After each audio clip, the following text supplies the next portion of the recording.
What's up guys? Today we're teaching you how to do handstands. So let's get into it.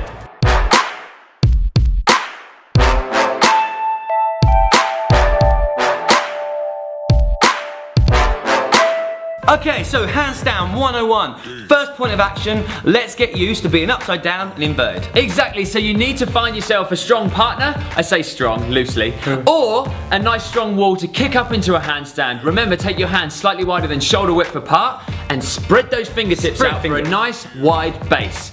And from that point, you're going to start to wean yourself away from the wall or away from your partner and find your center of gravity and get used to holding it 5 seconds, 6 seconds, building it up over time. And what you'll start to realize is that your body is constantly moving and adjusting. So I use my palms to my fingertips, to my hips, to my feet, and just finding that little bit of center of gravity that you can get used to over time. So just bear in mind, guys, that does take weeks and lots of practice. We would banging our head against the wall going, are we ever going to be able to do handstands? But trust me, you will get there.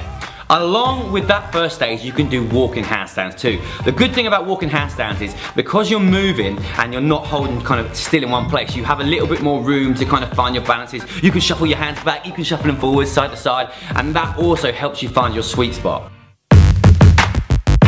Okay, so let's start progressing it. Let's get to the stuff that starts to look really cool, requires a bit more strength. So we're gonna start with a frog hold. We're gonna place our knees just behind our elbows. That takes the core out of the equation quite so much because that requires a lot of strength, and that's a progression that's coming up.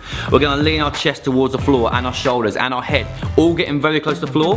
Then we're gonna lift our heels up, twist our butt towards our head and try and extend up, pushing through the arms up nice and high into a handstand. At this point, you've got a fair few hours of handstands under your belt. They're looking more controlled. You're knowing where your hand placement is, and you've got some good shoulder strength and tricep strength. And trust us, you're gonna need it for the next progression. But this is where, quite simply, your handstands start looking badass. People are looking at you in the gym going, how are you doing that? So, we're gonna show you two different options here. You've got a straddle and a push up into a handstand, or you can start with your knees inside your shoulders.